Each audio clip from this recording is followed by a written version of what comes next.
মুসিবতে না পাই যদি, মুসিবতে না পাই যদি, করুণা তোমার কবরে হাসরে কি হবে আমার, কবরে হাসরে কি হবে। আল্লাহ তাআলা ডাক দিয়ে বলতেছেন, দুনিয়ার মানুষ কি সুন্দর সিরাত সুরত দিয়ে তোমাকে আমি বানাইলাম, নবীর বর্ণনাগুলো শুনে যাও।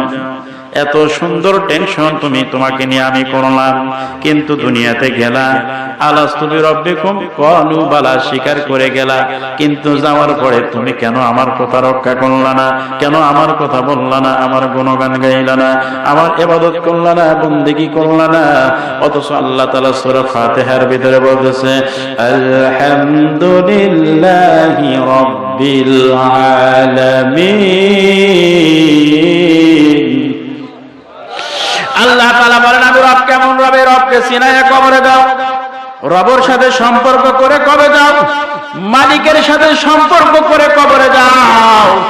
এই মালিক কেমন মালিক, একটু রবকে চেনার চেষ্টা করেন রে বাজান।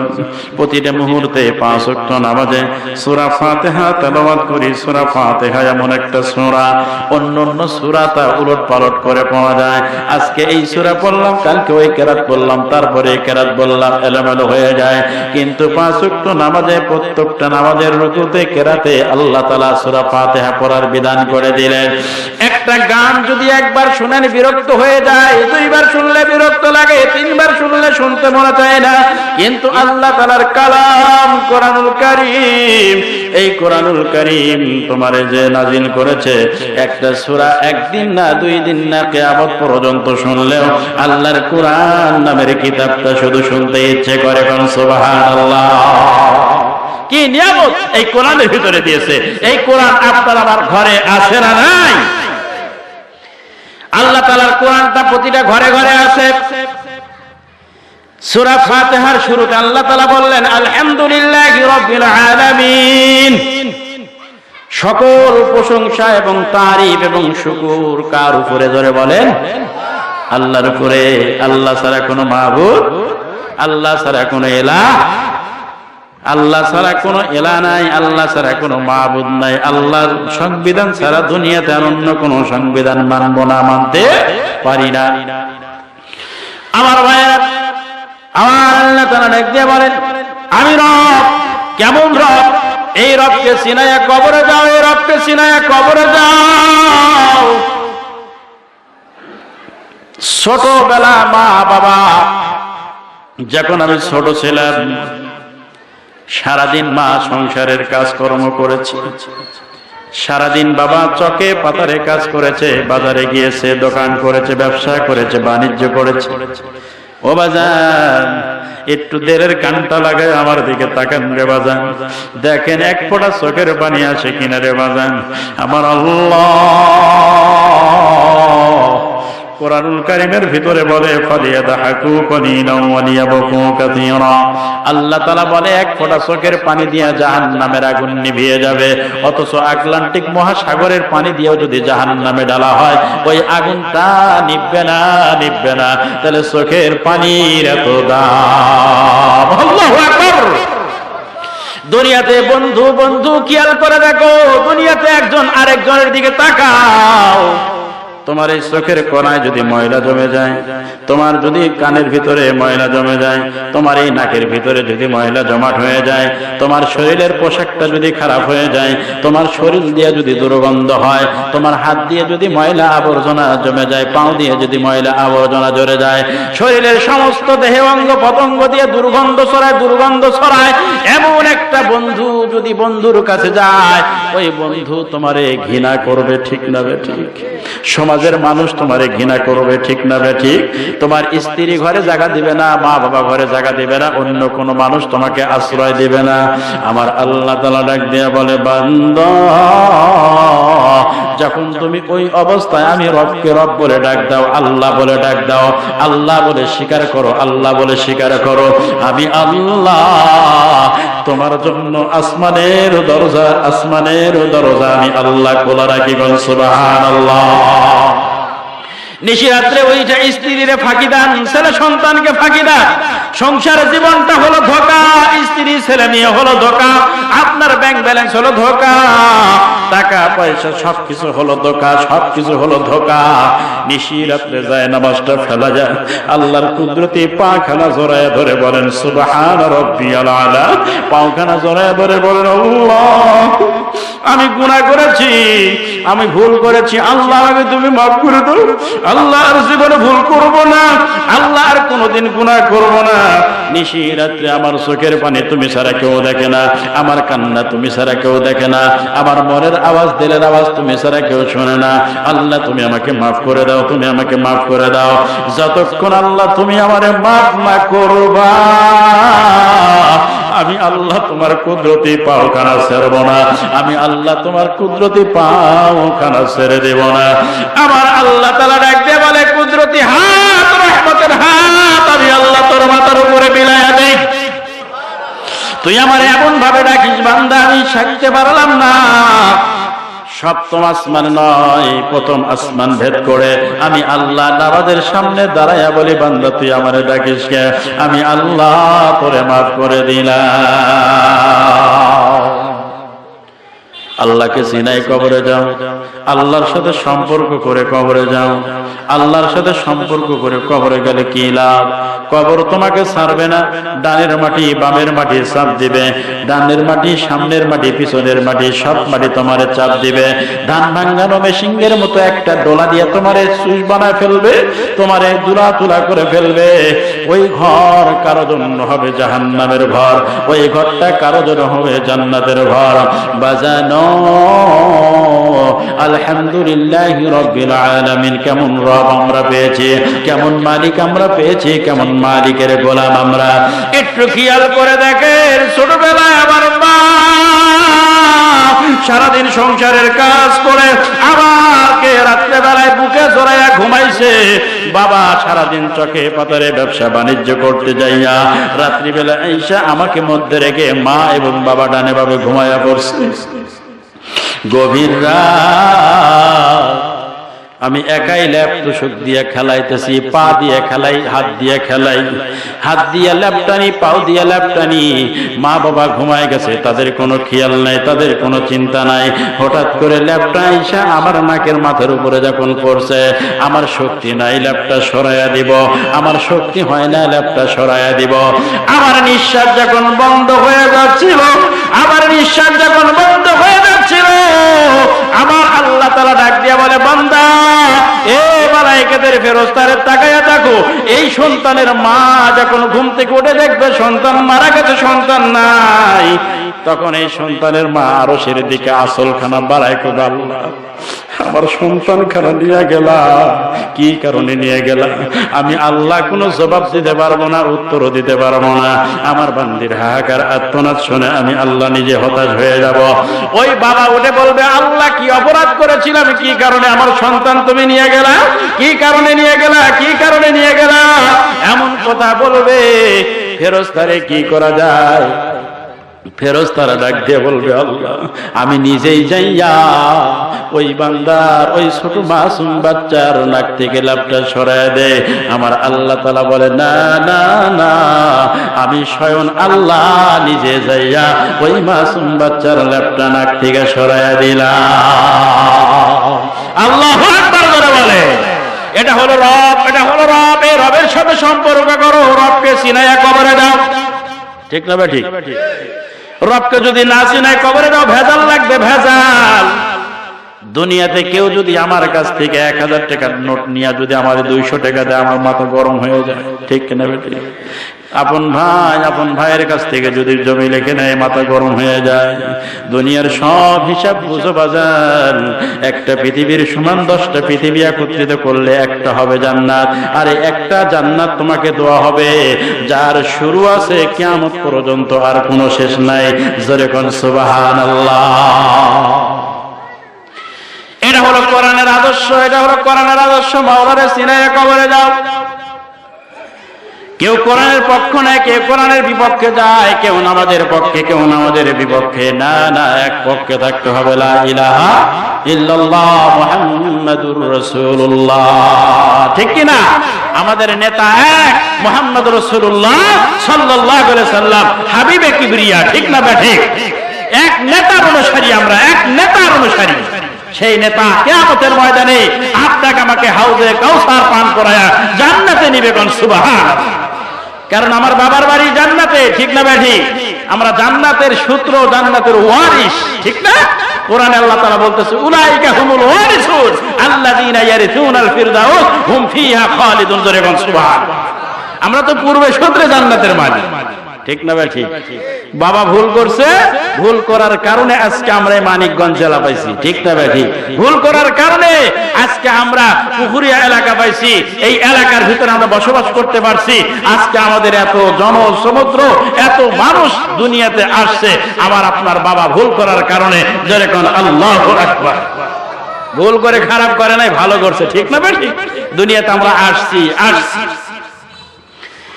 আল্লাহ তাআলার কালাম মেরুকুরুল হয়ে যাচ্ছে।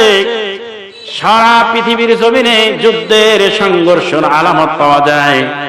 যুদ্ধ জিহাদ শুরু হবে, তৃতীয় যুদ্ধ শুরু হবে। বিশ্বের ভিতরে ঈমান নিয়ে যুদ্ধ হবে, রাষ্ট্র নিয়ে না, জমিন নিয়ে না। বাজানো, যার ভিতরে জিহাদি আলোচনা নাই, যার ভিতরে জিহাদি মন্ত্র নাই, যার ভিতরে জিহাদি চিন্তা চেতনা নাই, ওই ব্যক্তি মারা গেলে সে ব্যক্তি মুনাফিক হয়ে মারা যাবে। এই জন্য বিশ্বের যুদ্ধটা কারা লাগায়? কারা লাগায়? ইহুদিরা, খ্রিস্টানরা। আল্লাহর কোরআনকে মুছে দাও, আল্লাহর ইসলামকে মুছে দাও। নবী নাই, নবী নাই, নবী নাই, এমন চিত্র, এমন দৃষ্টান্ত দুনিয়াতে চালু করো। কিন্তু না না, আমরা ধ্যান যুগে নবীকে পাই, কাবার দিকে তাকালে নবীকে পাই, আমরা মক্কাতুল মুকাররমার দিকে তাকালে নবী পাই। বাজানো, আল্লাহ রাসূলের আশিকের বড় দাম, আল্লাহ রাসূলের আশিকের বড় দাম।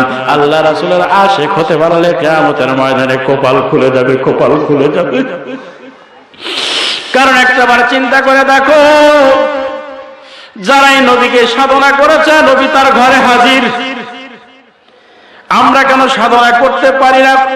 আমরা কেন সাধনার যুগে আসতে পারি না? কেন আমরা আল্লাহকে চিনি না, রবকে চিনার চেষ্টা করি না? বাজান গো,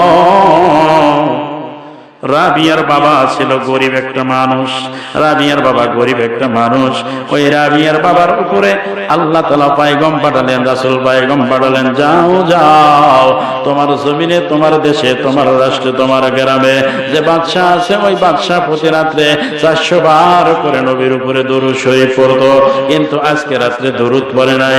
এই দরুদ না পড়ার কারণে আমি আল্লাহ ইচ্ছা করলে গজব দিয়ে দিতাম, ধ্বংস করে দিতাম, কিন্তু দেই নাই। আমি আল্লাহ তাআলা মাফ করে তাকে একটা কাফারার ব্যবস্থা করে দিলাম। তুমি বাদশার কাছে যাইবা, বাদশাকে প্রশ্ন করবা, প্রশ্ন করার পরে বলবা 400 দিরহাম তোমাকে দান করতে হবে, সদকা দিতে হবে। বাদশার দরবারে রাবিয়া বস্তির বাবা চলে গেল, রাবিয়া বস্তির বাবা চলে গেল। কেমন রাবিয়া, কেমন রাবিয়া? এই রাবিয়ার চেহারা ছিল কালা কুসকুসা একজন রাবিয়া। রাবিয়ার পিছনে ঘুরেছে কাবা। রাবিয়া ডাক দিয়ে বলে, আমি আল্লাহর পাগল, আমি আল্লাহর হয়ে গেছি, আল্লাহ আমার হয়ে গেছে। এই জন্য কাবার মালিকের পাগল আর কাবা আমার পিছনে ঘুরে। কাবার মালিকের পাগল আমি, কাবা তো আমার পিছে ঘুরবে। ঠিক না বেঠিক? আমি মসজিদের পাগল, মসজিদ আমার পাগল হবে কি হবে না? কেমন সিস্টেম? আলোচনা কি চলবে? আলোচনা খারাপ লাগতেছে, শেষ করে দেই। ও বাজার, আল্লাহর নামের কসম করে বলি, আমার কণ্ঠ কিন্তু ভালো না। খালি কোরআন নামের কিতাবটা পড়ার কারণে আপনাদের সামনে বসেছি। বাজান, কণ্ঠর পাগল হওয়া যাবে না, কণ্ঠর পাগল হওয়া যাবে না। কোরআন আছে যেখানে আমরা আছি, ইসলাম আছে যেখানে আমরা আছি, থাকবো। জীবন চলে যায় যাক, তারপরেও থাকবো আলহামদুলিল্লাহ বলে। রাবিয়ার বাবা রাজ দরবারে হাজির। সিকিউরিটি সৈন্য সমন্তরা ডাক দিয়ে বলে, এই তুমি কে? এই রাজ দরবারের সামনে এত খারাপ জামা কাপড় পরে আসছো? কয় আমি রাজার সাথে দেখা করব। কেন দেখা করবা? বলে রাজার সাথে কিছু প্রাইভেট কথা আছে। সুবহানাল্লাহ। রাজার কাছে দেখা করার জন্য অনুমতি চাইলো, রাজা অনুমতি দিয়ে দিল। রাজা অনুমতি দেওয়ার কারণে রাজার সামনে যায় দাঁড়ায় বলে আসসালামু আলাইকুম ওয়া রাহমাতুল্লাহ। মুসলমানদের সালামে কালামে চেনা যায় এটা মুসলমান, ঠিক না বেঠিক? গভীর মনোযোগ করে বাজান। রাবিয়ার বাবা ডাক দিয়া বলে, আমি আপনার পাশের গ্রামের একজন মানুষ, আমার কন্যা সন্তানের নাম হলো রাবিয়া, আমি রাবিয়ার বাবা। আল্লাহ রাসূল পয়গম পাঠিয়েছে, ও বাদশা প্রতি রাত্রে আপনি কি 400 বার করে দরুদ শরীফ পড়তেন? সুবহানাল্লাহ। আপনি 400 বার করে দরুদ শরীফ পড়তেন। বাদশা রাজ দরবার থেকে দাঁড়ায় গেছে, আল্লাহ আল্লাহ আল্লাহ, আমি 400 বার দরুদ শরীফ পড়ি কি না পড়ি?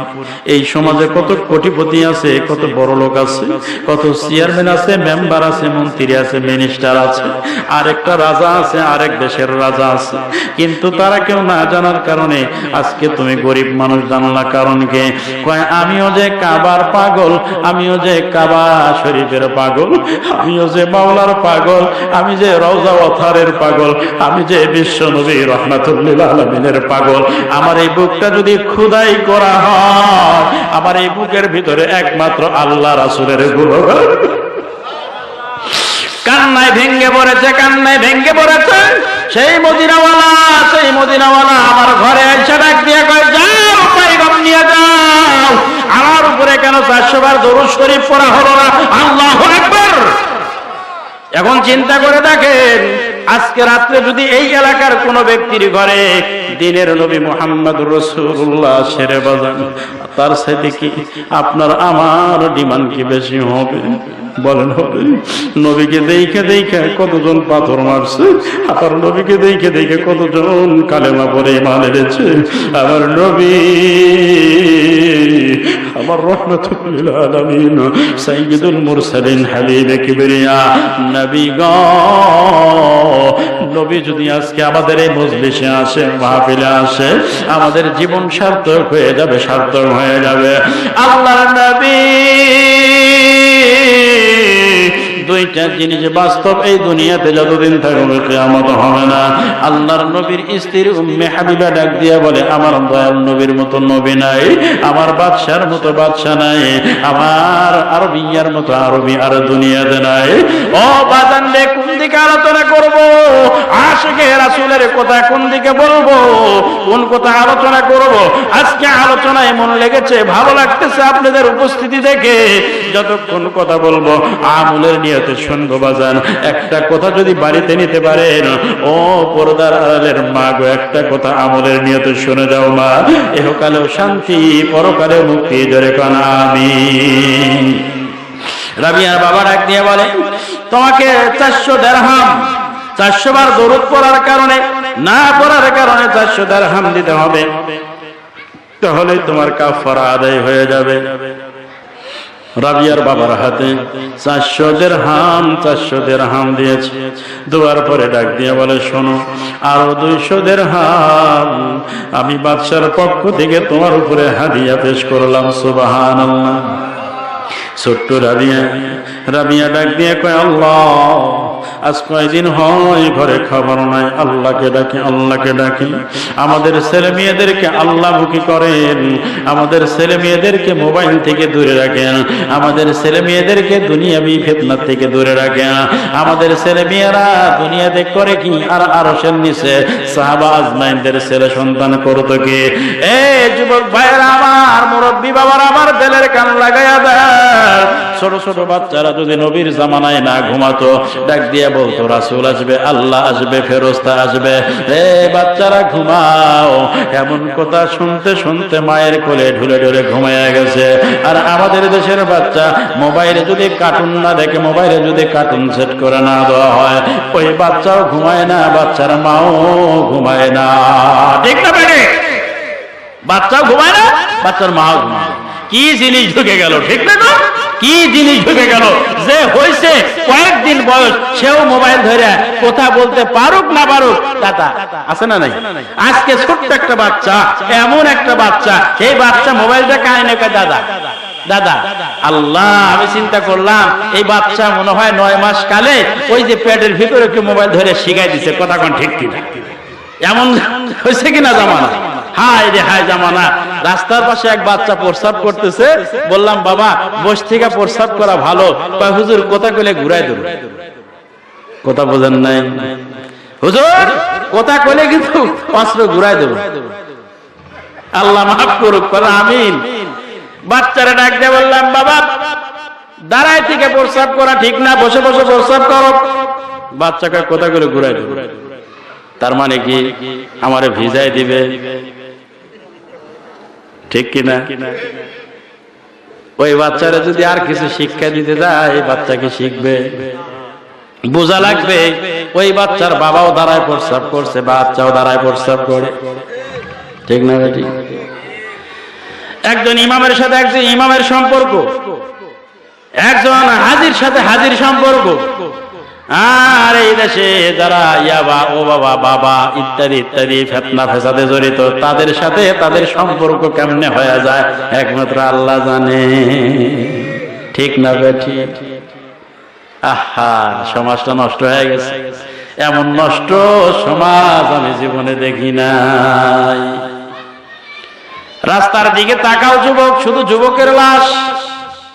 অ্যাম্বুলেন্স গুলা দাঁড় করায় দাও, শুধু যুবকের অ্যাম্বুলেন্সে দেহটা ট্রান্সফার করতেছে। কি হইল সমাজে, কি হইল? নৈতিকতা নয়, ইসলাম নামের কিতাবটা, আল্লাহ রাসূলের ইসলাম নামের কিতাবটা ভুলে যাওয়ার কারণে আজকে এই সমস্যা, ঠিক কিনা কোন? কিতাবাল্লাহি ওয়া সুন্নাত রাসূলি, একটা হলো আল্লাহর কোরআন, যতদিন জমিনে থাকবে ততদিন জমিন ধ্বংস হবে না। 2 নাম্বার হলো কিতাবাল্লাহি ওয়া সুন্নাত রাসূলি, আল্লাহ রাসূলের সুন্নাত। সুবহানাল্লাহ। আমরা যদি রাসূলকে দেই ইতাআত, রাসূলকে দিয়ে যদি মহব্বত, কিয়ামতের ময়দানে রাসূল আমাদেরকে একটা দিবে। বলেন তো সে জিনিসের নাম কি? কি নাম? শাফায়েত। রাসূলকে দিলাম মহব্বত, ইতাআত, রাসূল আমাদেরকে কিয়ামতের ময়দানে দিবে শাফাআত। সুবহানাল্লাহ। আর আল্লাহকে যদি দেই একটা, আল্লাহ আমাদের দিবে একটা। সুবহানাল্লাহ কইতেন না? আল্লাহকে দিলাম ইবাদত, আল্লাহ আমাদেরকে দিবে জান্নাত। আল্লাহকে দিলাম ইবাদত, আল্লাহ আমাদেরকে দিবে জান্নাত। সুবহানাল্লাহ। কান রাসূলকে মহব্বত দিলাম, রাসূলকে সুন্নাত দিলাম, রাসূলের ইতাআত করলাম, মহব্বত করলাম, ভালোবাসলাম। রাসূলের ভালোবাসায় সিক্ত হয়ে যায়, একজন পাগল হয়ে গেছে, একজন পাগল হয়ে উম্মত হয়ে গেছে রাসূলকে পায়া, রাসূলকে পায়া। সুবহানাল্লাহ। এ রাবিয়ার বাবা 600 দিরহাম নিয়ে আসে, আর রাবিয়া আল্লাহর কাছে কয় আল্লাহ খাবার নাই, ঘরের ভিতরে কোনো খাবার নাই। কার কাছে কয়? আল্লাহর কাছে কয়। আমাদের ছেলে মেয়েদের কি অভাব স্বভাব এরকম আছে নাকি? বলেন আছে নাকি? শুক্রবারে মসজিদে যদি নিয়ে যায়, বাবা মসজিদে দান বাক্সে টাকা দেয় না, সন্তানও টাকা দিবে। বাবা দাদা দাদির জন্য কবরের পাশে দাঁড়ায় দোয়া করে না, ওই সন্তানও আপনি মারা গেলেও দোয়া করবে। আপনি একটা আলেমরে ডাক দিয়া চা খাওয়ান, আপনার সন্তানও আলেমকে ডাক দিয়া চা খাওয়াবে। আপনি খাওয়ান নাই, ছেলেও খাওয়াবে। কোটি কোটি টাকা রেখে গেছেন, ওই টাকা দিয়ে শুধু দুনিয়াবি দুনিয়াবি দুনিয়াবি। ওই সন্তানের ভিতরে আমল নাই, আখলাক নাই, ইবাদত নাই, বন্দেগী নাই, জিন্দেগি নাই, ঠিক না বেঠি? তাহলে দান বাক্স যদি আপনি টাকা দেন, আপনার সন্তানও বলবে আব্বা আমারে 5 টাকা দাও, আমিও দেব, ঠিক কিনা কোন? আর আজকে দুনিয়ায় কেমন একটা রীতি হইল, মসজিদে শুক্রবার মুসল্লিও কম হয়ে যায়, আর যদিও যায় মসজিদের আদব জানে না, মসজিদের নিয়ম নীতি জানে না। আল্লাহ রাসূল সাল্লাল্লাহু আলাইহি ওয়াসাল্লাম কিতাবের ভিতরে বলেন, হাদিস শরীফে আছে, যদি কোনো ব্যক্তি শুক্রবারে জুমার নামাজে ইমাম খাটা হোক, লম্বা হোক, সামলা হোক, ইমামের চেহারা যদি একবারে ভালো না হয়ে যায়, ওই ইমামের দিকে তাকায় যদি খুতবা কেউ শুনে, আল্লাহর রাসূল বলে সে যেন আমাকে দেখে দেখে খুতবা শুনতেছে।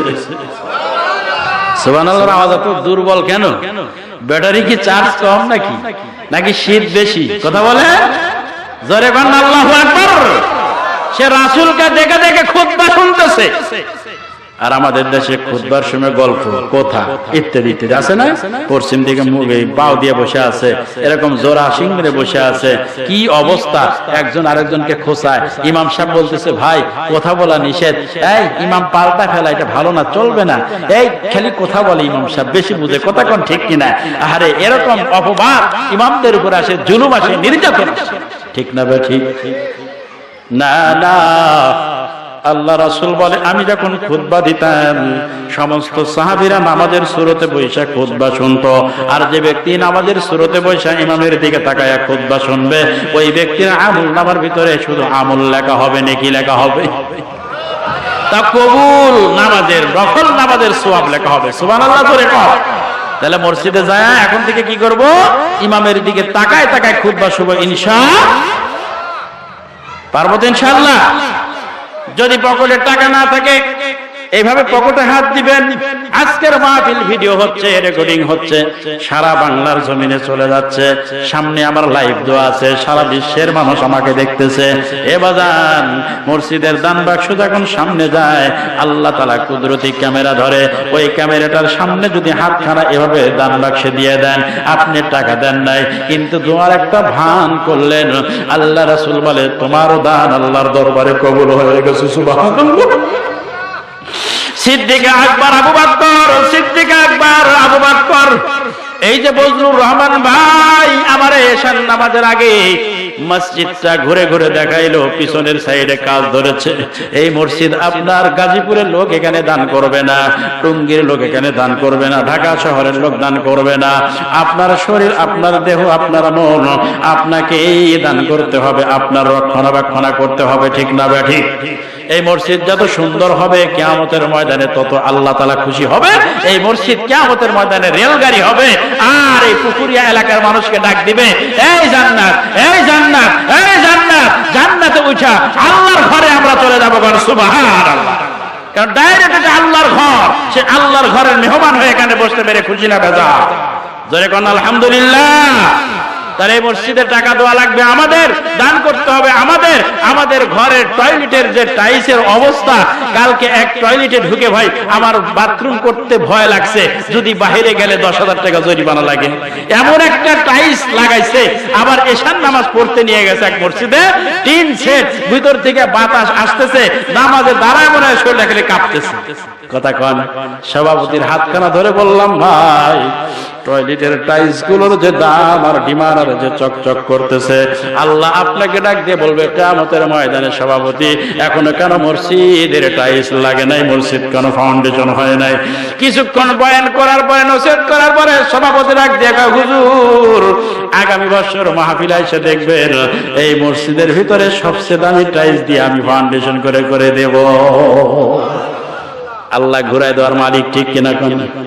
রাবিয়া চায় কার কাছে? কথা বলেন, আল্লাহর কাছে। আমাদের দেশের সন্তানেরা অভাব এখন বোঝে না, কিন্তু আগের মানুষেরা অভাব বুঝে। এখানে যারা বাবাজিরা আছে অভাব কারে কয়, তারা অভাব বুঝে, ঠিক কিনা? কিন্তু আপনার আমার ছেলের এখন স্বর্ণের চামচ নিয়ে জন্ম নিছে, অভাব বুঝে নাকি? অভাব কোনো বুঝে না, অভাব কোনো বুঝে না।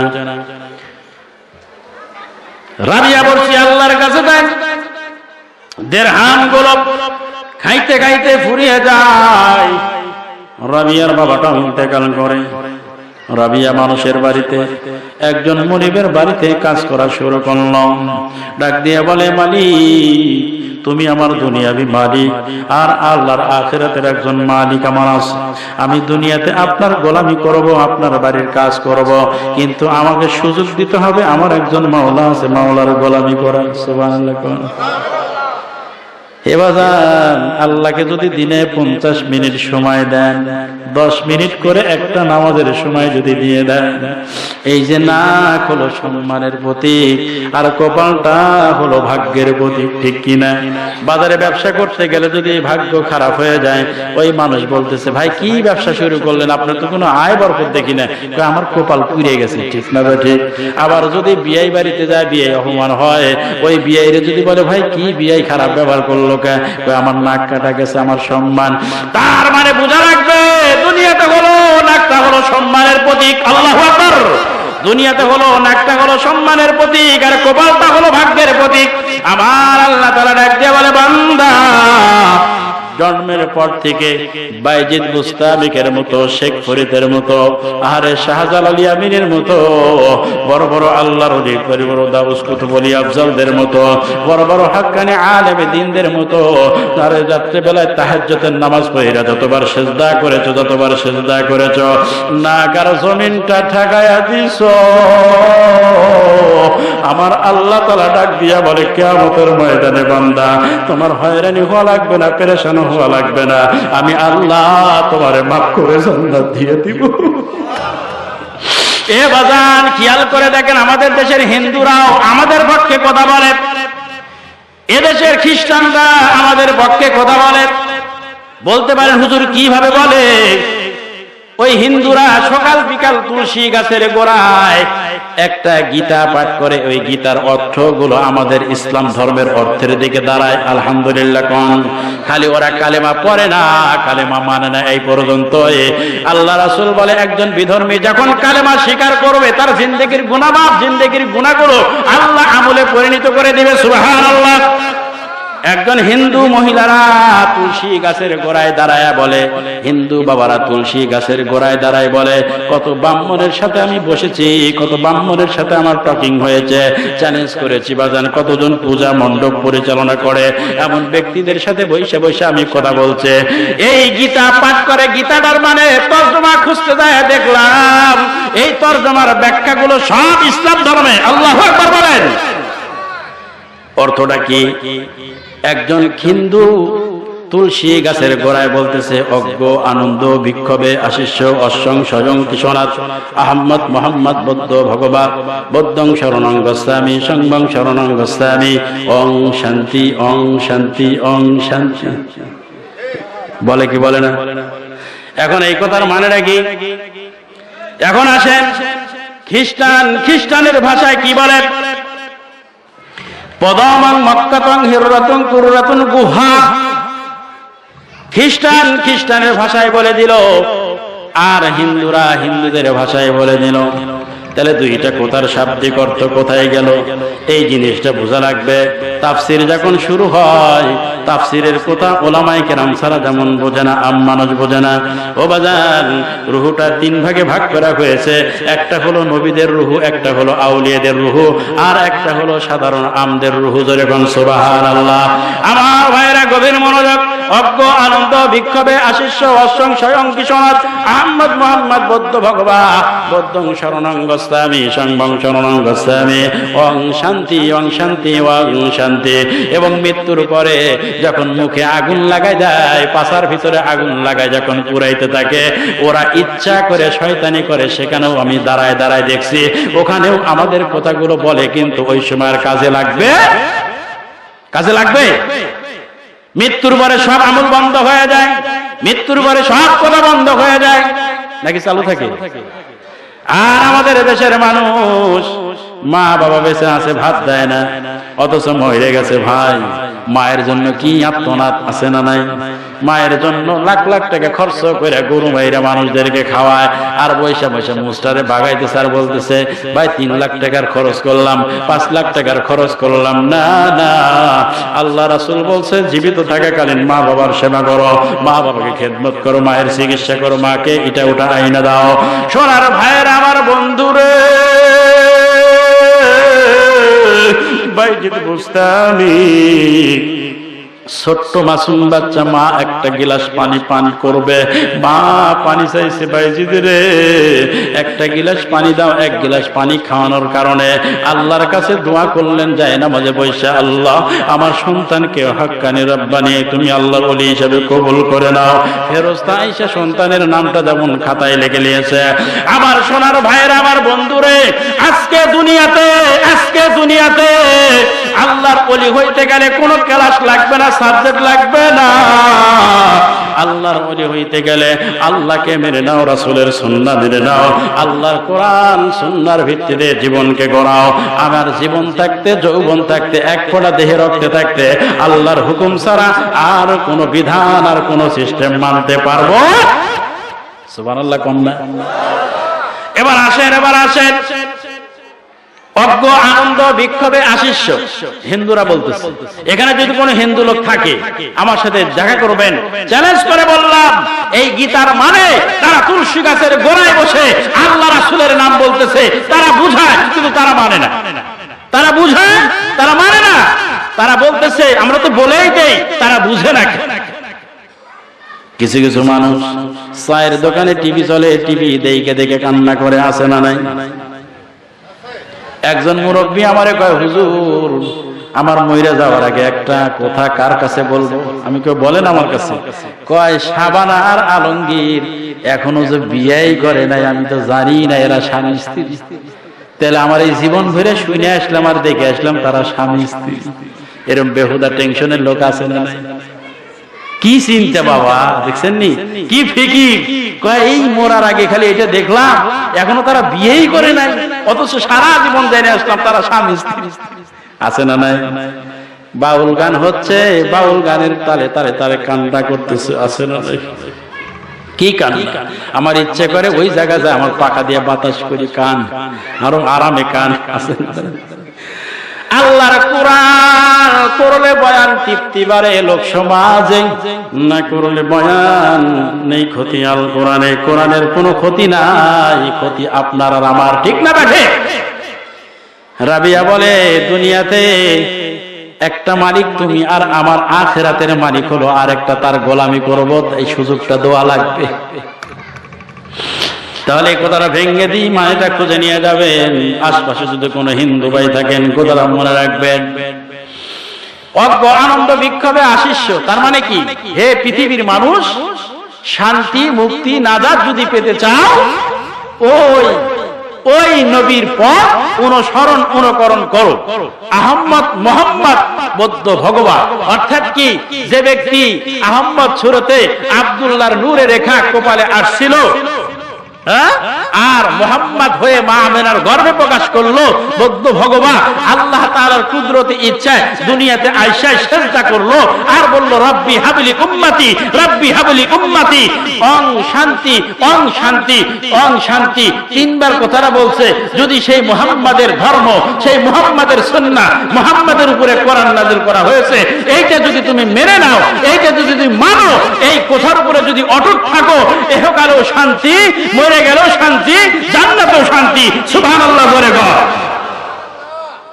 খ্রিস্টানরা বলল হিব্রু ভাষায়, কিভাবে বলল? পদমং মক্কাতং হিররাতুন কুররাতুন গহা। খাদিজা খাদিজা দিনে 3 বার করে খাবার নিয়ে গেছে, আর ওই পাহাড়ে যায় আমাদের দেশের মানুষ উঠতে পারে না, অর্ধেক উঠে কয় নিচের দিকে তাকাইছি, অবস্থা খারাপ। আছে না নাই? এমন একটা পাহাড়, খাদিজা 3 বার খাবার নিয়ে গেছে। পদমং মক্কাতং হিররাতুন কুররাতুন গহা। আল্লাহ রাসূলের পদন, আল্লাহ রাসূলের পদার্পণ যেই হীরা গুহার উপরে পড়েছে, যেখানে কোরআন নাজিল হয়েছে, আল্লাহ রাসূল ধ্যানমগ্ন অবস্থায় বসে ছিল। হে দুনিয়ার মানুষ, ওই মুহাম্মাদের কোরআনটা মেনে নাও। কোরআন যদি মানো, ইহকালেও শান্তি, পরকালেও মুক্তি। আওয়াজ করে কান সুবহানাল্লাহ। এমন একটা মুহাম্মাদের জীবন ব্যবস্থা কে না মানবে, কে না মানবে? আমার কাছে বসে আমি বলি, আল্লাহ এই মুহাম্মাদের ধর্ম ছাড়া পৃথিবীর কোন ধর্ম মানার সময় নাই। মুহাম্মাদের কোরআন ছাড়া অন্য কোন কোরআন বাইবেল দেখার কোনো সময় নাই। আল্লাহ তোমার নামে গুণগান গায়ে গায়ে আমি মরতে চাই, গুণগান গায়ে গায়ে মরতে চাই। আল্লাহর কোরআন নাজিল করা হলো হীরা গুহার উপরে। আল্লাহ রাসূলের প্রতি 30 পারা কোরআন নাজিল করা হলো।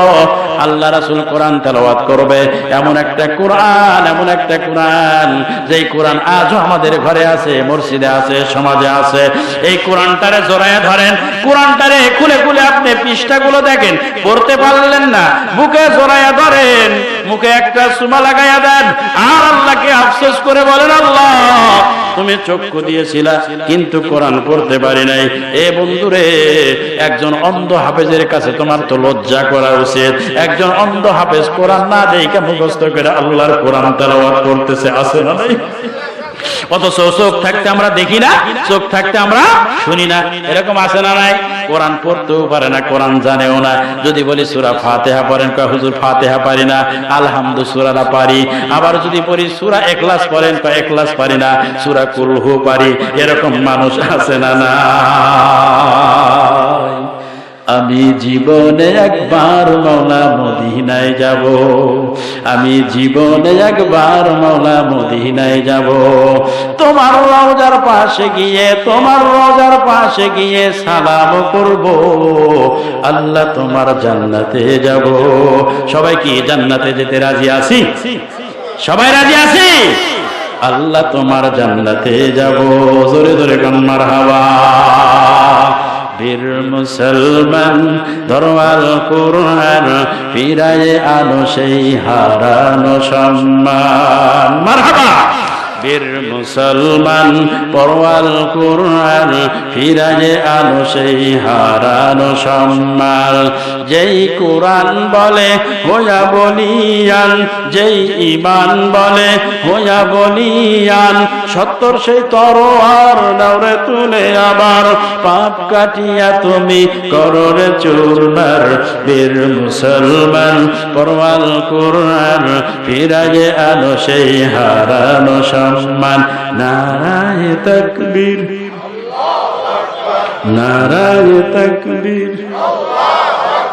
আস্তে কোন, রোডের মানুষ শুনবে, আর একটু আস্তে কোন, রোডের মানুষ শুনবে, ভেজাল লাগতে পারে, ঠিক কিনা?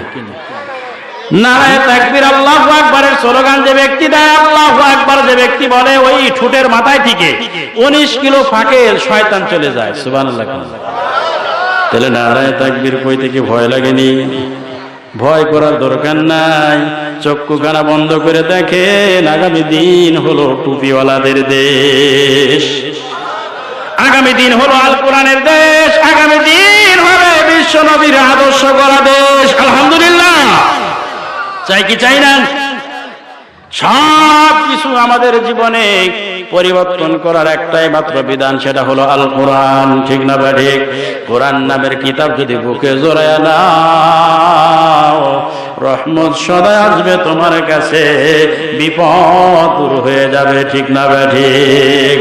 আজকে বিশ্বের একটা রাষ্ট্র বিজয় লাভ করেছে, বিজয় লাভ করেছে। ওই দেশের ছোট ছোট বাচ্চারা বোমার সামনে দাঁড়ায় দাঁড়ায় গুলি খায় আর আল্লাহু আকবারের স্লোগান দেয়, আর মুসলমান আল্লাহু আকবার বলতে ভয় লাগে। এই জবানের মালিকটাকে আল্লাহর কোরআন দ্বারা কত সুন্দর একটা কোরআন আল্লাহ নাজিল করলো, যেই কোরআনকে বুকে জড়ায় ধরার কথা বলল। উম্মে হাবিবা, আল্লাহ রাসূলের যতগুলো স্ত্রী ছিল, উম্মে হাবিবা, উম্মে হাবিবা সবচেয়ে সুন্দর মণ্ডিত করে কোরআন তেলাওয়াত করতো। সুবহানাল্লাহ। কোন উম্মে হাবিবা হলো আবু সুফিয়ানের মেয়ে। আবু সুফিয়ান তখন ইসলাম গ্রহণ করে নাই। আবু সুফিয়ান দেখা করার জন্য উম্মে হাবিবার ঘরে গিয়েছে, নবীজির বাসায় গিয়েছে। আপনার আমার নবীর ঘর, আপনার খেজুরের ডালা দিয়া দিয়া বেড়া দেওয়া, খেজুরের ছাউনি, খেজুরের পাতার ছাউনি।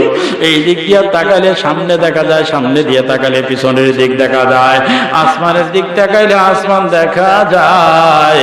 একমাত্র বিশ্ব নবী রাহমাতুল আলামিন দুনিয়াতে রাজত্ব করেন না, রাজত্ব করার জন্য আল্লাহকে বলে নাই।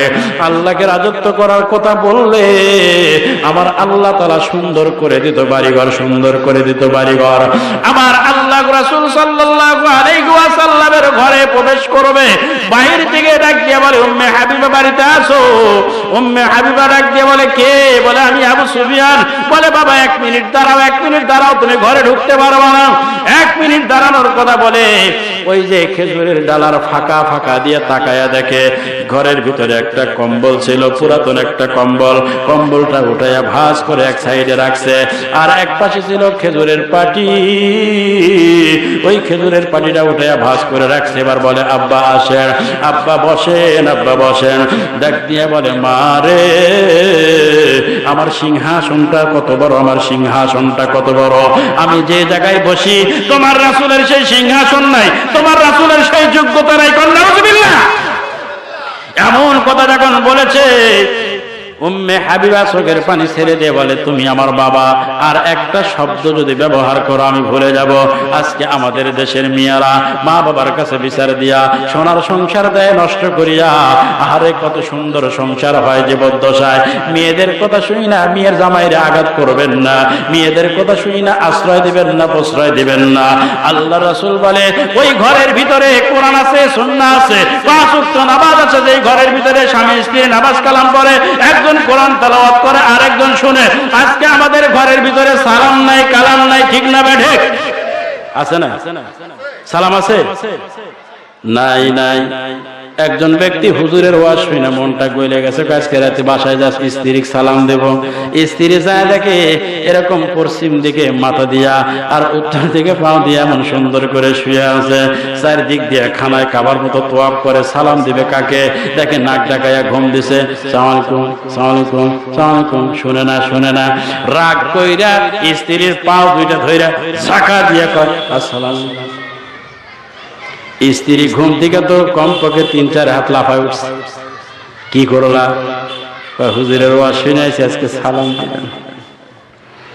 কয় আল্লাহ, যে সালামের সিস্টেম, এই সালাম যদি এইভাবে আর 3 দিন দা আমি শেষ। আছে না? শ্বশুর বাড়ি যায়, মেয়ের জামাইরা সালাম দেয় না, আছে না? কয় হুজুর বাবার কাছে বিচার দিছে, কি করব? কয় নদীর পাড়ে যায় দেখি শ্বশুর প্রস্রাব করতে বসে। শ্বশুর প্রস্রাব করতেছে, শ্বশুরের সামনে মেয়ের জামাই যায় কয় আব্বা সালাম আলাইকুম। শ্বশুরের প্রস্রাব অর্ধেক হয়েছে আর অর্ধেক হয় নাই। শ্বশুর লাফায় উঠছে, কয় বেদব, এইখানে সালাম? কয় আপনি আমার বাবার কাছে বিচার দিছেন, ঠিক না? ঠিক। অনেকেই স্বামী স্ত্রী সালাম দিতে ভয় পায়, আবার শরম পায়, আবার এই স্বামী স্ত্রী সালাম দিতে শরম পায়। কিন্তু বন্ধু যখন যা স্ত্রী সালাম দিতে শরম হয় না, আছে না? এই সামাজিকতায় কালচার ঘর থেকে দূর করতে হবে, ঘর থেকে দূর করতে হবে। আল্লাহ রাসূল ডাক দিয়ে বলেন আমার আয়েশা, ছোট্ট আয়েশা, আমি যখন যুদ্ধের ময়দান থেকে ঘরে গেছি, ঘরে যাওয়ার পরে যুবকের দল হাদিসটা শুনে নাও, বয়ানগুলা শুনে যাও রে বাবা। হাতে ধরে পায়ে ধরে বলি, একজন যুবক যদি বলো হুজুর জীবনে নামাজ ছাড়বো না, আপনি আমার পাও ধরেন, আল্লাহর নামের শপথ করে বলি আল্লাহকে রাজি খুশি করার জন্য তোমার পায়ে হাত রাখবো। একজন যুবক যদি ডাক দিয়ে বলো হুজুর নাটোর থেকে আসছেন, আমার পাওটা জড়ায় ধরেন, আমি জীবনে দাড়ি ফেলাবো না, আমি আপনাকে পাও জড়ায় ধরবো আল্লাহকে খুশি করার জন্য। আল্লাহু আকবার। কারণ এটা হলো ইসলাম। নবী আঘাত খাইছে, আঘাত করেন নাই, ঠিক না বেঠি? তায়েফের ময়দানে নবী রক্তাক্ত হয়েছে, কিন্তু নবী বরদোয়া করেন, দোয়া করছেন আল্লাহ সবাইকে হেদায়েত দিয়ে দাও, সবাই যেন ইসলামের সুবাস পায়। সুবহানাল্লাহ। আল্লাহ রাব্বুল আলামিন এত সুন্দর সিস্টেম গুলো শিখাইয়া দিলেন, ঘর থেকে কালচার গুলো দূর করেন। আম্মা জান আয়েশা সিদ্দিকা বলেন আল্লাহর রাসূল যুদ্ধের ময়দান থেকে ঘরে আসলো। যুদ্ধের ময়দান থেকে যখন ঘরে আসছে, আল্লাহ রাসূল সাল্লাল্লাহু আলাইহি ওয়াসাল্লাম যুদ্ধের ময়দান থেকে আসার পরে আম্মা জান আয়েশা সিদ্দিকা এক গ্লাস পানি নিয়ে যায়, আল্লাহ রাসূলকে দিচ্ছে। আল্লাহ রাসূল পানিটা পান করে আলহামদুলিল্লাহ শুকরিয়া আদায় করে গিলাসটা রাখতে দেরি সারা পৃথিবীতে যত মহিলা আছে সমস্ত মহিলাদের সওয়াবের নেকি আম্মা জান আয়েশা সিদ্দিকার কাছে চলে গেছে। যদি কোন নারী পর্দার আড়ালের মা তোমরা আজকে থেকে আমলটা করবা, তোমার স্বামী যখন বাজার থেকে আসবে দৌড়ায় এক গ্লাস পানি দিবা, স্বামী খাও, স্বামী খান। স্বামী যখন পানিটা পান করে গিলাসটা রাখবে, আল্লাহ রাসূল বলে সারা পৃথিবীর মহিলারা পানি পান করলে যে সওয়াবটা হবে ওই এক গ্লাস পানির সওয়াবটা তোমার আমলনামায় দেওয়া হবে। কিন্তু আজকে বাংলাদেশে ঘুরি প্রতি রাত্রে, প্রতিদিন, প্রতি জায়গায় সফর করি, দেখি স্বামী স্ত্রীর ভিতরে গন্ডগোল আছে না নাই। কোর্টে যায় দেখি অন্য একটা বিষয় নিয়ে গেছি, যায় দেখি সেখানে এই গন্ডগোল আছে না নাই। কোরআন তেলাওয়াত করো, স্বামী শুনবে, কোরআন তেলাওয়াত করো, স্ত্রী শুনবে, একই ঘরের ভিতরে দুইজনে জিকির করো, তাসবিহ তেলাওয়াত করো, আর নবী রাসূলদের ইতিহাস গাও। দুনিয়াটা কিছু না, দুনিয়াটা কিছু না রে বাজার।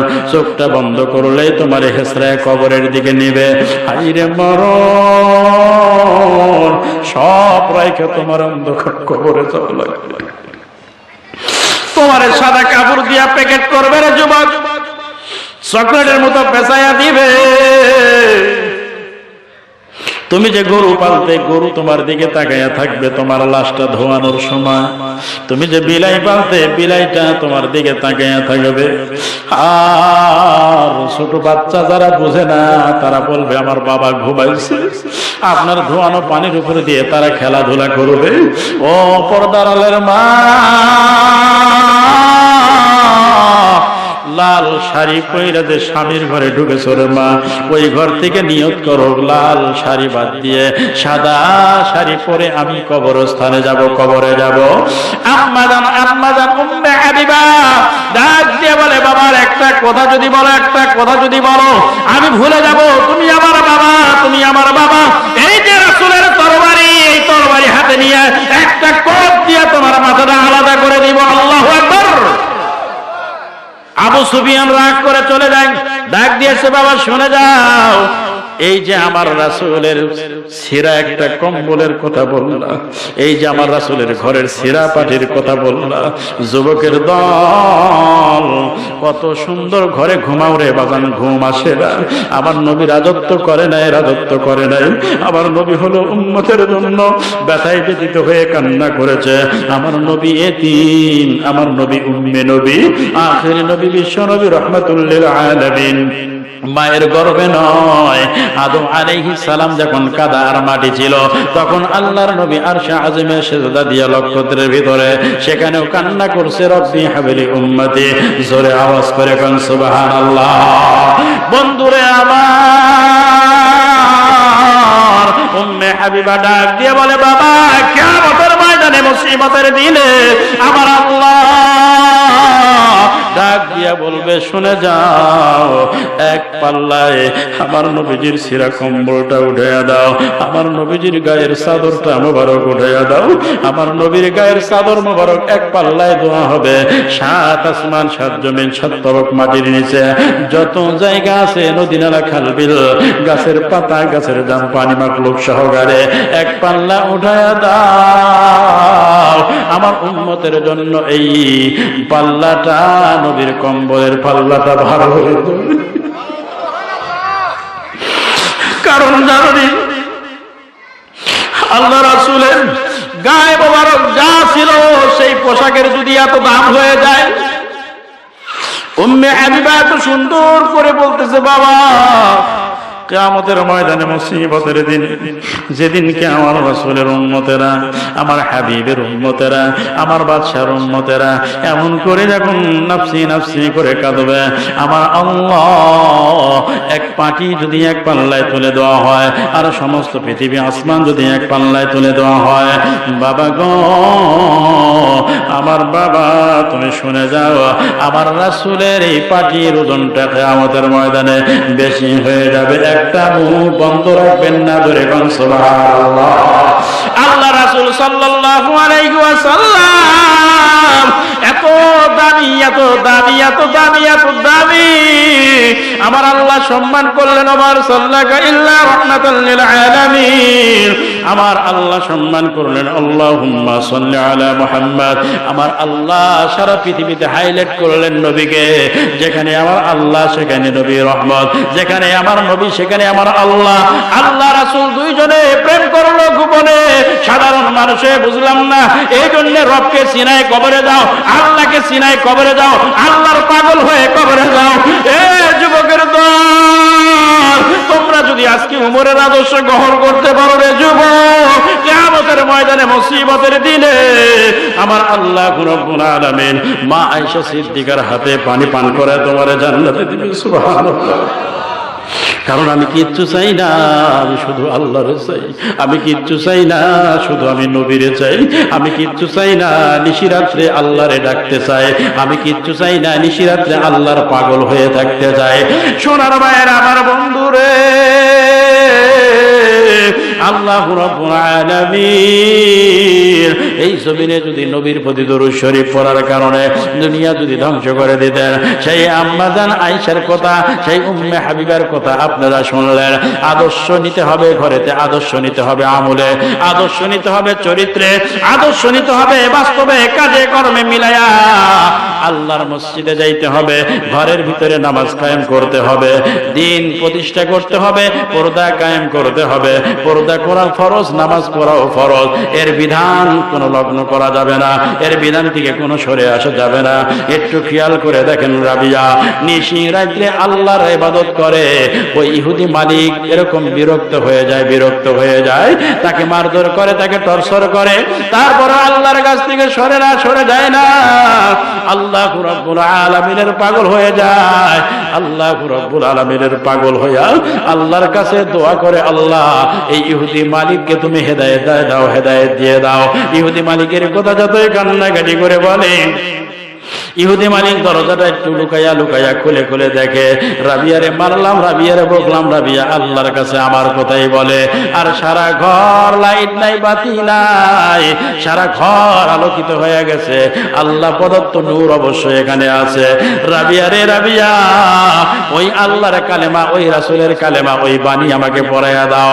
উনি বাণী গ্রহণ করে আল্লাহর পাগল হয়ে গেল, আল্লাহর পাগল হয়ে গেল।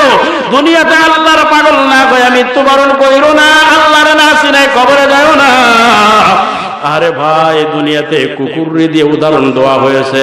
এখানে স্টেজে মঞ্চে আলেম ওলামা আছে, এখানে হক্কানি ওলামায়ে কেরাম আছে। কুকুরে দিয়া মানুষের ঈমানকে পরীক্ষা করা হলো, কুকুরে দিয়া মানুষকে ঈমানের প্রতিদান, ঈমান বোঝানোর জন্য মানুষের দান নাম কোনো কিছুই কোরআনে না দিয়া, হাদিসে না দিয়া কুকুরের উদাহরণ দেওয়া হইল। কুকুরের 10টা সূরত, 10টা গুণ, 10টা সিফাত আছে।